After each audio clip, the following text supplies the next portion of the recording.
Rhinodendron roti, plus connu sous le nom de Akmi, connu sous le nom au Cameroun Ngassan. Il faut savoir que cette culture est une mine d'or.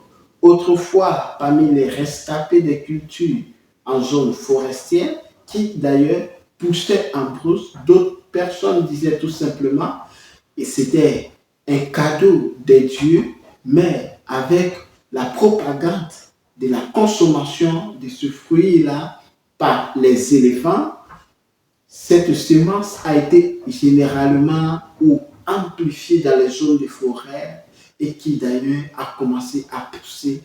Donc, dans nos différentes plantations, nous voyons ces arbres-là. Et qui, cette femme-là, n'ont pas encore eu des stratégies afin de pouvoir cultiver. Les ingénieurs n'avons pas eu encore cette connaissance de pouvoir mettre en place afin de pouvoir rendre ça plus cultivable en un business lucratif. La bonne nouvelle est que nos ingénieurs ont trouvé la solution. L'Afrique est en voie de développement. Le continent africain est le prochain, où je dirais c'est maintenant que l'Afrique est en train de pouvoir posséder toutes les grandes richesses, évidemment. Nous ne parlons pas ici des mines d'or, des colbates, mais nous parlons des cultures pérennes qui sont capables de pouvoir garantir vos vieux jours et garantir l'avenir de vos enfants et de l'avenir de vos arrière-petits-enfants. Car ce sont des cultures qui peuvent aller de génération en génération si vous prenez le temps de pouvoir passer le flambeau en entretenant cette relation avec les plantes, avec vos enfants. Dans ce numéro, au 7e numéro, nous allons parler du business en or de l'Akmi du Ngassan. Alors, ici, c'est un arbre qui, d'ailleurs, généralement, est beaucoup plus apprécié, d'ailleurs, parce que c'est un arbre qui, d'ailleurs, lorsque cet arbre est terrassé, nos ébénistes africains utilisent cela pour confectionner des tables, des bancs avec un tronc bien solide, dont l'intérieur généralement s'obtient la matière qu'on appelle en langue locale le mangi, un bois très dur qui est très difficile à découper avec la hache. Et nous n'allons pas parler de la destruction évidemment du tronc de l'arbre de l'Akmi, mais ce qui nous intéresse ici, ce sont les fruits. Et heureusement, nos différents agents, je crois bien, les agents d'eau et forêt en Côte d'Ivoire se sont spécialisés en produisant énormément pour pouvoir reboiser les différentes forêts qui sont détruites, et tout cela va permettre que il y ait une régénération de forêts en Côte d'Ivoire. Mais cette culture-là, ou ce plan-là, n'est pas beaucoup mise en valeur auprès des investisseurs ou auprès des entrepreneurs agricoles. Pourquoi? Parce que plusieurs personnes ne s'y intéressent pas, évidemment. Or, pourtant, c'est un business en or. Nous allons parler de la production, ensuite de la transformation. Donc, j'ai eu à partager des idées de business. Alors, ici, la production, nous allons prendre l'écartement, évidemment, puisqu'on parle d'un arbre du siècle, des dieux. Nous allons prendre tout simplement l'écartement 7 mètres de longueur, 7 mètres de largeur. D'autres personnes utilisent plutôt 8 mètres de longueur, 8 mètres de largeur. Bon, ça peut marcher, ce n'est pas truc. Moi, je préconise pour la sécurité 10 mètres de longueur. D'autres même vont encore plus avec le gros yeux, prennent 7 mètres de longueur, 7 mètres de largeur pour pouvoir avoir en tout cas un champ bien touffu avec les arbres, mais il y a beaucoup de travail à faire. Et l'arbre d'Akmi ou l'arbre de Ngassan peut atteindre des hauteurs inimaginables. Donc, lorsque ça atteint en hauteur, on ne peut plus avoir la possibilité d'y grimper, ne serait-ce que peut-être les experts.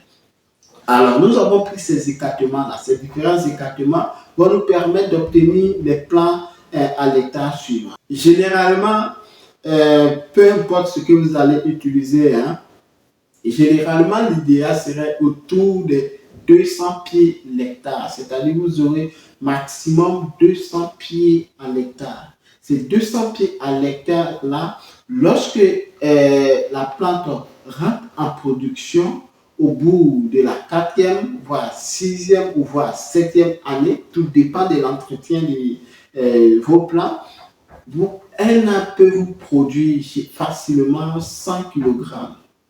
Et je sais de quoi je parle. Nous, dans nos différents champs de cacao, on va et on ramasse ces graines-là parce qu'on ne peut pas récolter comme on récolte le café, comme on récolte le cacao.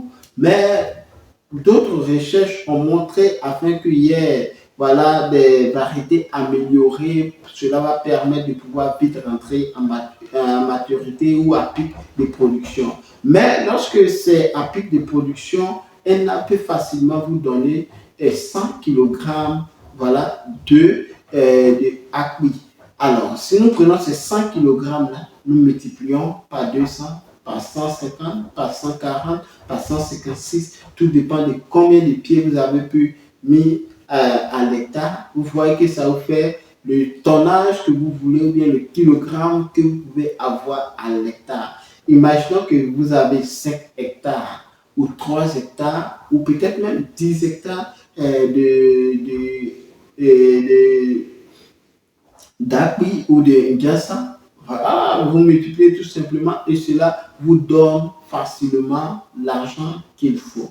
Alors, après ces différents prix, après ces tonnages-là, pour ne pas, je vais traîner un peu en vague de prix, il y a des moments où le prix est acheté un minimum très bas et il y a un moment où le prix est acheté aux hausses. Alors que ce qui est bien avec le acquis, vous pouvez conserver longtemps.